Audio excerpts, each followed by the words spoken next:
이 시간 우리에게 주시는 하나님의 말씀은 로마서 14장 1절에서 3절입니다. 믿음이 연약한 자를 너희가 받되 그의 의견을 비판하지 말라. 어떤 사람은 모든 것을 먹을 만한 믿음이 있고 믿음이 연약한 자는 채소만 먹느니라. 먹는 자는 먹지 않는 자를 업신 여기지 말고 먹지 않는 자는 먹는 자를 비판하지 말라. 이는 하나님이 그를 받으셨음이라. 오늘은 배려의 영성이라는 제목으로 말씀을 나누도록 하겠습니다.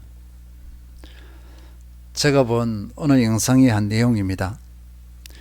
미국의 어느 작은 마을 슈퍼마켓에서 정전이 되었습니다. 마침 매장이 한참 붐비던 시간이었습니다. 그 슈퍼가 지하에 있었기 때문에 사방이 칠흑같이 어두웠습니다. 더 큰 문제는 계산기가 작동되지 않아 물건 값을 계산할 수 없었습니다. 시간은 점점 흐르고 기다리던 손님들이 웅성대며 술렁이기 시작했습니다.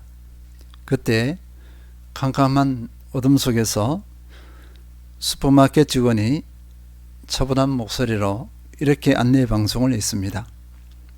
고객 여러분, 정전으로 불편을 드려 죄송합니다. 전기가 언제 들어올지 알 수 없으니 모두 안전하게 대피할 수 있도록 저희 직원들이 도와드리겠습니다. 그리고 바구니에 이미 담긴 물건은 그냥 집으로 가져가시면 됩니다. 혹시 가능하시다면 그 가격만큼 여러분이 원하시는 자선단체에 기부해 주십시오.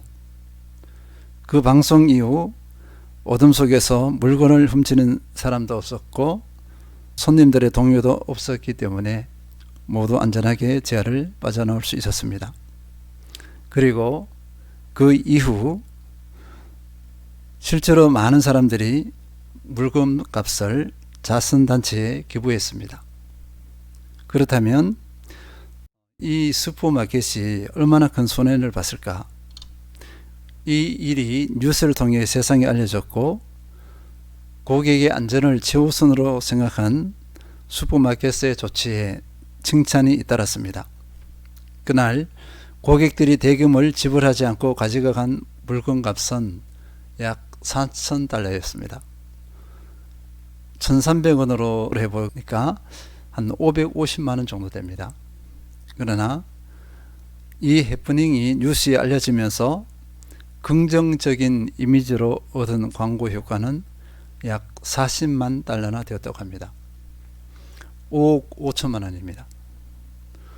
그리고 고객에 대한 진심 어린 배려로 그 회사는 큰 명성을 얻게 되었습니다. 이 영상의 제목은 배려입니다. 배려는 자주 쓰지는 않으나 삶의 깊이를 느끼게 하는 단어입니다. 그리고 성숙함의 한 모습임을 알 수 있습니다. 사전에서는 배려를 여러 가지로 마음을 써서 보살피고 도와줌으로 설명하고 있습니다. 한자로 풀어보면은 배는 배우자 할 때 그 배입니다. 짝처럼 마음으로 다른 사람을 생각함. 이게 짝처럼 배우자처럼 마음으로 다른 사람을 생각함. 한자풀이가 더 마음에 와닿았습니다. 이 배려는 사람과 사람의 관계를 아름답게 합니다. 그 배려가 겉으로 드러나기도 합니다. 반대로 오른손이 하는 것을 왼손이 모르게 하는 것처럼 비밀리에 하는 배려도 있습니다.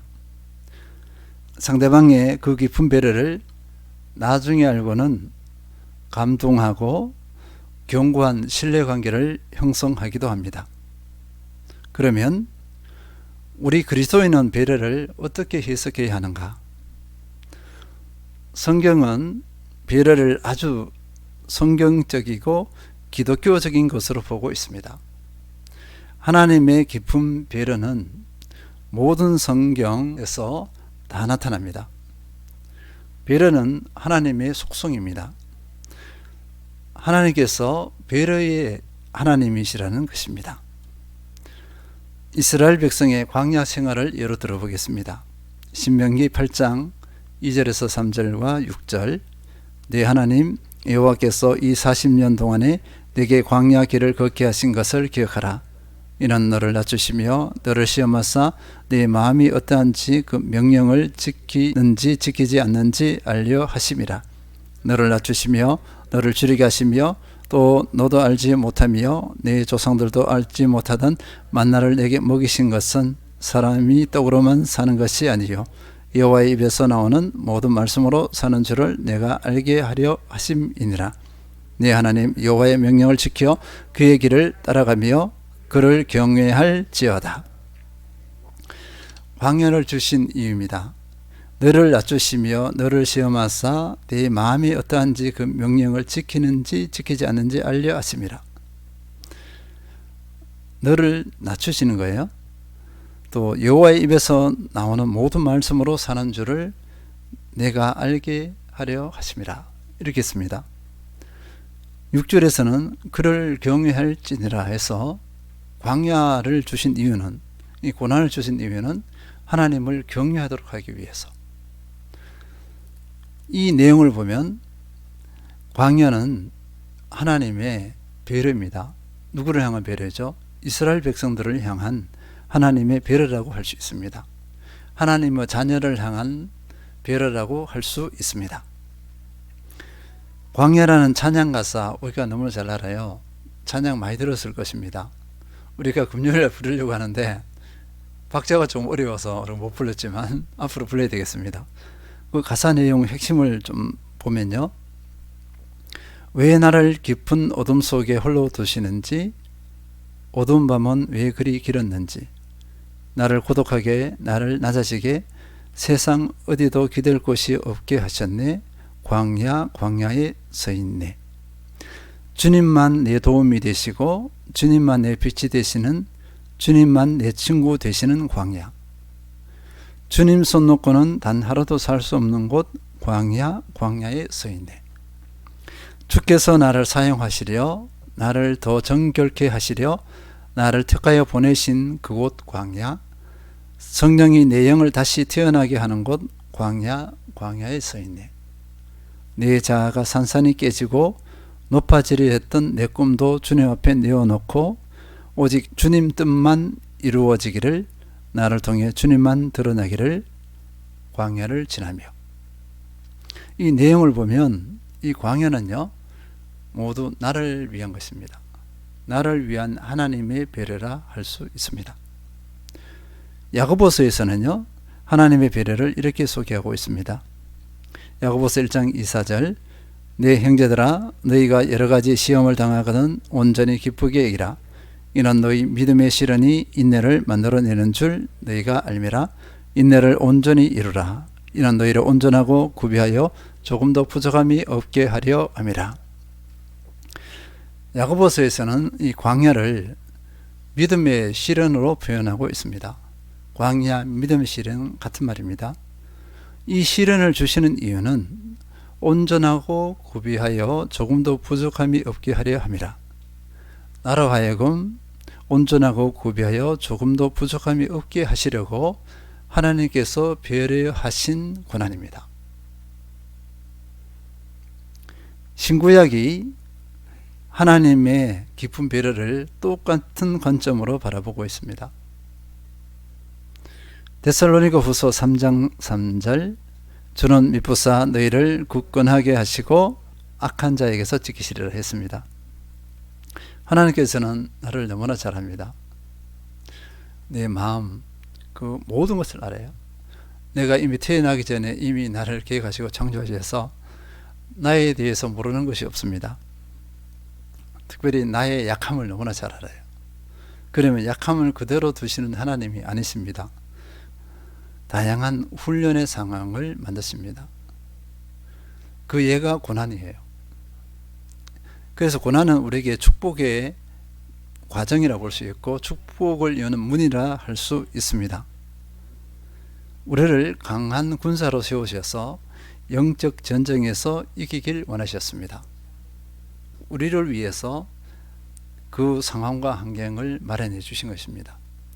이것이 깊은 배려예요. 우리가 강골이 되기를 원했습니다. 강골, 약골이 아니라 강골이 되기를 원하십니다. 혹 우리가 감당하지 못할 상황에 있어요. 어둠의 세력이 우리를 공격하고자 할 때는 악한 자에게서 지키시리라. 눈동자 같이 완전한 보호로 우리를 보호해 주십니다. 어둠의 세력이 우리를 건드리지 못해요. 약간은 흔들 수 있어도 우리를 상해하지는 못합니다. 하나님은 우리를 그렇게 보호하십니다. 그렇게 배려하십니다. 하나님의 배려를 알면 하나님을 더욱 신뢰할 것입니다.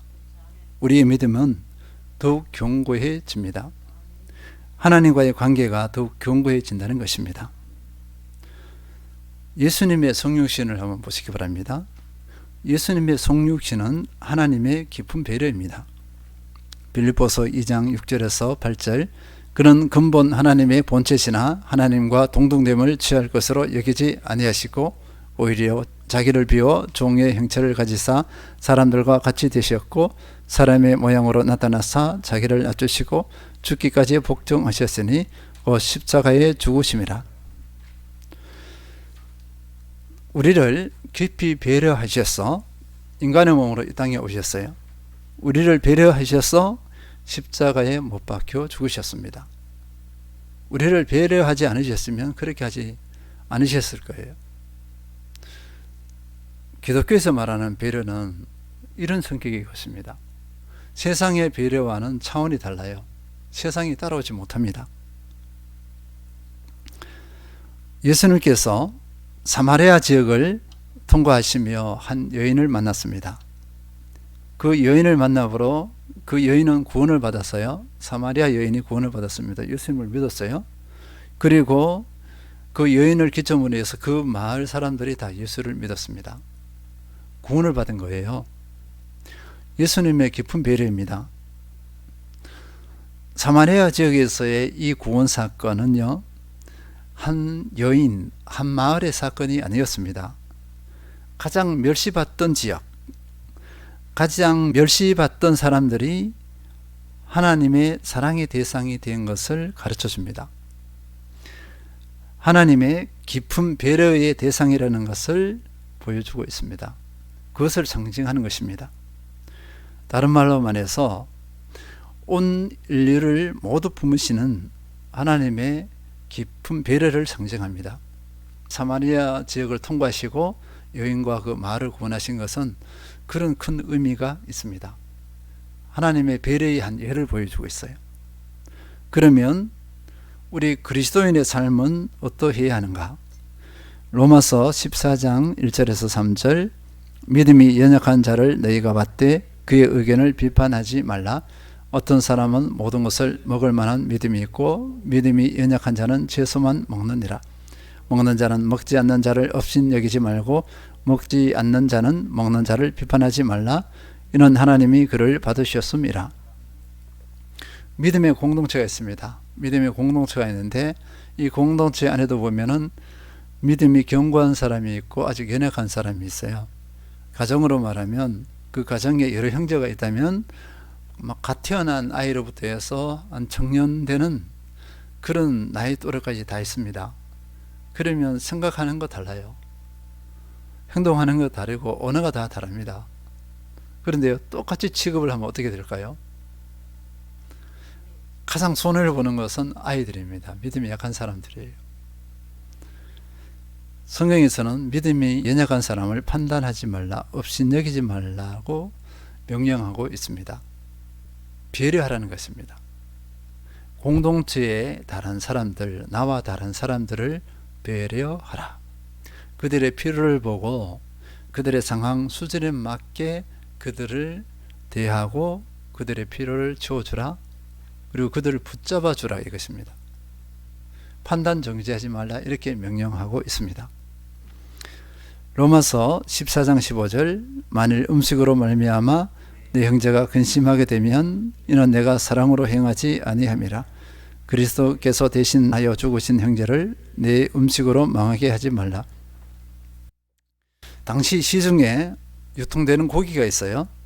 이 고기 중에 상당수가 이방 종교의 제단에 바쳐진 고기입니다. 근데 사람들이 그 고기가 어떤 고기인지 알고 있어요.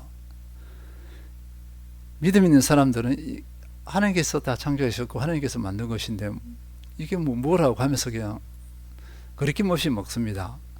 근데 아직 믿음이 약한 사람, 교회에 처음 오거나 이제 온 지 얼마 안 되는 분들은 저 사람들이 이방 제단의 고기를 먹네? 이렇게 시험이 든다는 거예요. 내가 아무 거리낌 없이 그 고기를 먹었습니다. 그런데 믿음이 연약한 사람들은 그것을 보고 시험에 들어서 믿음을 잃을 수가 있습니다. 교회를 떠날 수 있습니다. 교회가 이렇다면 나는 교회 안 다녀. 이렇게 한다는 거예요. 음식으로 형제를 망하게 하지 말라 이렇게 명령하고 있습니다. 거리낌 없이 고기를 먹는 것은 그 형제를 배려하는 것이 아니에요. 고기를 안 먹는 것이 배려하는 것입니다. 로마서 14장 21절 고기도 먹지 아니하고 포도주도 마시지 아니하고 무엇이든지 네 형제로 거리끼게 하는 일을 아니함이 아름다우니라. 진정한 배려는 형제로 거리끼게 하지 않는 것입니다. 그 사람으로 시험 들게 하지 않는다는 것입니다. 이것이 아름답습니다. 민감하게 살펴야 가능합니다. 민감하지 않으면 형제를 자매를 의식하지 않아요. 다른 사람들의 상황을 살피지 않아요. 그냥 내가 좋을 대로 내 멋대로 해버립니다. 그러면 많은 사람들이 시험 들어요. 신앙을 잃을 수가 있습니다.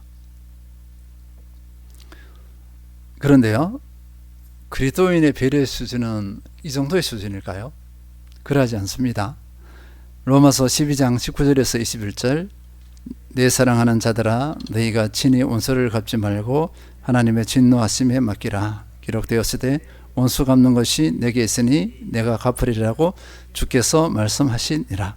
내 원수가 줄이거든 먹이고 목마르거든 마시게 하라. 그리함으로 내가 숯불을 그 머리에 쌓아 놓으리라. 악에게 지지 말고 손으로 악을 이기라. 원수 같은 사람이 있어요. 그 원수 같은 사람을 어떻게 하라고요? 배려하라는 것입니다. 우리 공동체 안에서 같이 지내는 사람, 아이고 좋다고 지내는 사람 여기가 아니라, 이 수준이 아니라 원수 같은 사람이에요. 그 사람도 배려하라고 하는 것이 성경의 명령입니다. 그리스도인의 수준이에요. 원수가 줄이지 않았는지, 줄인다는 것은 배고프지 않았는지요, 목마르지 않는지, 원수로 생각하는 그 사람의 필요가 있는지 없는지 살펴보라는 거예요.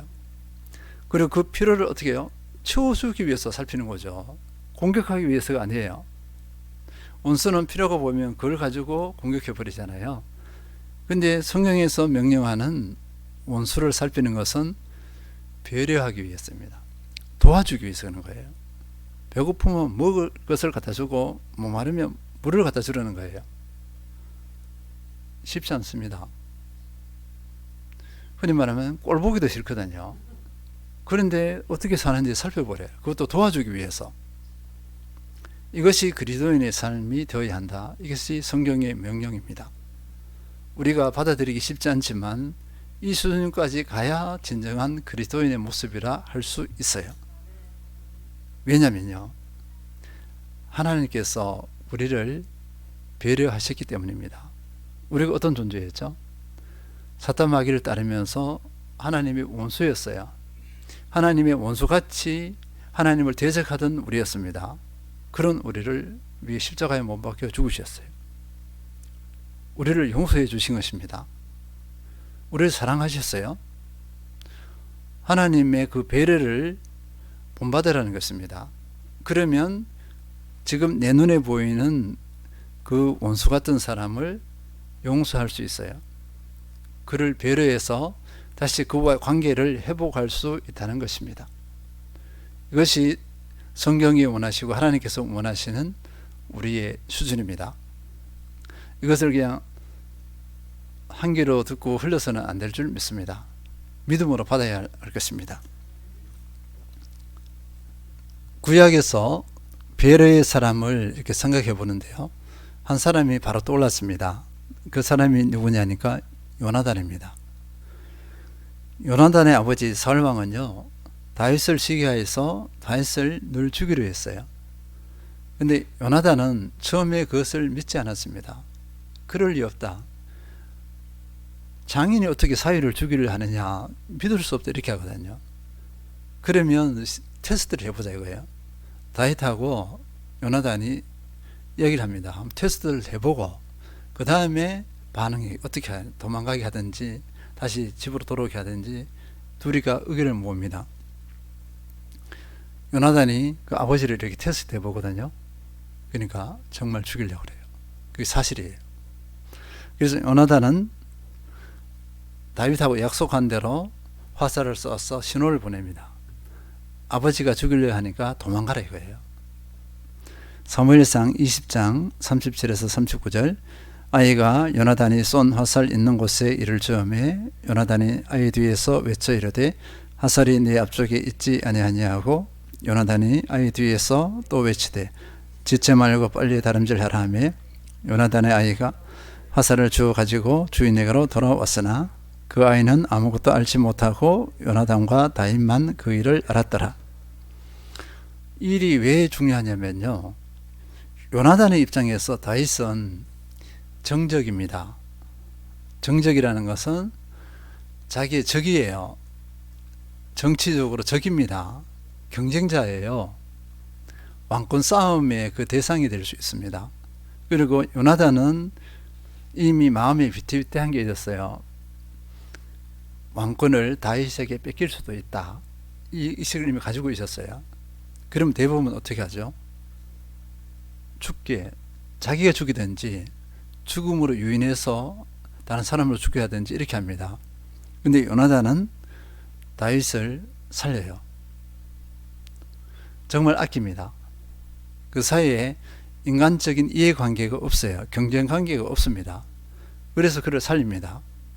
이것이 요나단의 배려예요. 배려. 우리는 이런 순수하고 순전한 배려의 사람이 되어야 할 것입니다. 이 배려와 관련해서 주의해야 할 것이 있습니다. 뭐냐면요, 배려를 한다고 하는데 배려가 아니라 오히려 피해를 주는 경우가 있어요. 상대방에게 모욕을 주는 경우가 있습니다. 참 많아요. 잠잠해야 할 때 막 떠벌려 버려요. 잠잠하지 말고 말을 해야 되는데 잠잠해 버려. 그런 경우가 있고요. 상대방의 상황을 살피지 않고 이렇게 해버려요. 그리고 배려한다고 했는데 피해를 줘버려요. 오히려 마음의 상처가 되는 경우가 있습니다. 처음에 소개했던 그 영상에 나오는 내용인데요, 한번 소개하겠습니다. 한 이등병이 추운 날 수도가에서 빨래를 하고 있었습니다. 지나가던 소대장이 안쓰러워서 한마디 건넸습니다. 김이병, 저기 취사장에 가서 뜨거운 물로 하지. 그 이등병은 소대장의 말을 듣고 기뻤습니다. 기쁜 마음으로 뛰어가서 취사장에 갔는데요, 뜨거운 물을 얻으려고 했는데 취사병들의 고참들, 군기가 빠졌다면서 얼차려를 줘버렸습니다. 빈손으로 돌아왔어요. 그리고 계속 찬물로 빨래를 계속 하고 있습니다. 근데 이번에는 중대장이 지나가면서 그 광경을 봤습니다. 어이 김이병, 그러다 동상 걸리겠다. 저기 취사장 가서 뜨거운 물 좀 얻어다 가지. 그러니까 이 병이 어떻게 했습니까? 예, 그랬지만 갔을까요? 안 갔을까요? 가지 않았습니다. 갔다가는 더 심한 얼차려를 받을 것이기 때문입니다. 꽁꽁한 손을 비벼가면서 계속 빨래를 하고 있었습니다. 이번에는 중년의 인사계 부사관이 그 모습을 보고 걸음을 멈추고 말했습니다. 김이병, 내가 세수를 해야 하니 지금 취사장에 가서 더운 물 좀 얻어올 수 있겠나? 이등병은 취사장으로 달려가서 취사병에게 보고했고 금방 뜨거운 물을 한가득 받아왔습니다. 그러자 인사계 부사관이 다시 말했습니다. 김이병, 이 물로 온손을 녹여가며 해라. 양이 충분하지는 않겠지만 동상은 피할 수 있을 거야. 감동적이지 않나요? 소대장, 중대장, 부사관 모두 부하를 사랑하는 마음은 같았습니다. 그런데 상대방의 입장에서 상대방의 상황을 정확히 파악하고 정말 진정 부하에게 도움을 준 사람은 단 한 사람밖에 없습니다. 우리의 섬김은 이래야 한다는 것입니다. 내 중심으로 섬김, 내 중심으로 배려하잖아요. 상대방에 피해를 줄 수 있고 모욕감을 줄 수도 있습니다. 그리고 우리가 알아야 될 것은 이 배려는 그저 되지 않습니다. 이 배려에 승리하기 위해서는요, 하나님의 사랑을 알아야죠. 사랑이 바탕되어야 합니다. 그 다음에 상대방을 존중해야 돼요. 존중하지 않으면 상대방을 배려하지 못합니다. 그래서 이렇게 붙여요. 존중과 배려, 이렇게 합니다. 그래서 저도 존중을 나누고 싶었는데 이게 시간이 너무 길어질까봐 존중은 나누지 않았어요. 오늘 배려가 되기 위해서는 상대방을 존중해야 배려할 수 있습니다. 존중해야 배려하고자 하는 생각을 해요. 존중하지 않으면 배려에 대한 생각 자체를 안 해요. 그리고 공감도 한 몫을 합니다. 존중하고 공감할 때 배려하고자 하는 마음이 생겨요. 그리고 또 다른 중요한 것이 있습니다. 이거 원리적인 것이지만 내가 배려를 받은 경험이 있어야 합니다. 하나님께 배려를 받은 그 의식이 있으면 이 배려의 마인드라 그러잖아요. 배려의 마음이 내 마음에 형성되어 있어요. 그래서 다른 사람을 배려하고자 하는 마음이 생깁니다. 하나님께서 나를 배려하셨다, 이 의식이 없어. 그러면 이 배려를 배우기가 쉽잖아요. 배려를 경험하면 할수록 그래도 배려를 할 수 있는 근거가 형성됩니다. 배려를 더 잘 할 수 있다고 볼 수 있고요. 그리고 배려를 훈련해야 합니다. 배려를 해봐야 돼요. 배려했을 때 기쁨이 있어요. 그 또 하나 뭐냐면 시행착오를 분명히 거칩니다. 그 과정을 거쳐야 해요. 배려한다고 했는데 아까처럼요, 이 병을 얼차려 받게 해버렸잖아요. 배려했는데 가서 얼차려 받았어.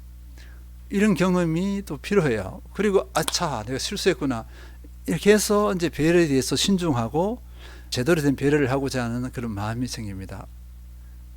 이런 시행착오 없이 단번에 온전한 배려는 생기지 않은 것 같아요. 배려는요, 관계를 견고하게 합니다. 신뢰 관계를 형성한다는 것입니다. 협력하여 선을 이루게 합니다. 그리고 배려는 영성입니다. 배려는 성숙함을 의미합니다. 공동체를 건강하게 세웁니다. 그래서 배려에 승리해야 합니다. 정리하겠습니다. 그리스도인에게서의 배려는 영성입니다. 하나님의 거룩한 속성이기 때문입니다. 하나님께서는 믿음의 자녀들이 깊은 배려로 성숙함을 나타내기를 원하십니다. 이 배려로 관계를 회복하고 합력하여 선을 이루는 공동체가 되길 원하십니다. 하나님께서 직접 배려해 주셨기 때문에 하나님께 배려를 받는 대로 사랑과 존중과 공감으로 다른 이를 배려하길 원하십니다. 내가 배려를 받았기 때문에 할 수 있다는 것입니다. 배려는 아름답고 선합니다. 로마서 14장 21절, 고기도 먹지 아니하고 포도주도 마시지 아니하고 무엇이든지 내 형제로 거리끼게 하는 일을 아니함이 아름다우니라.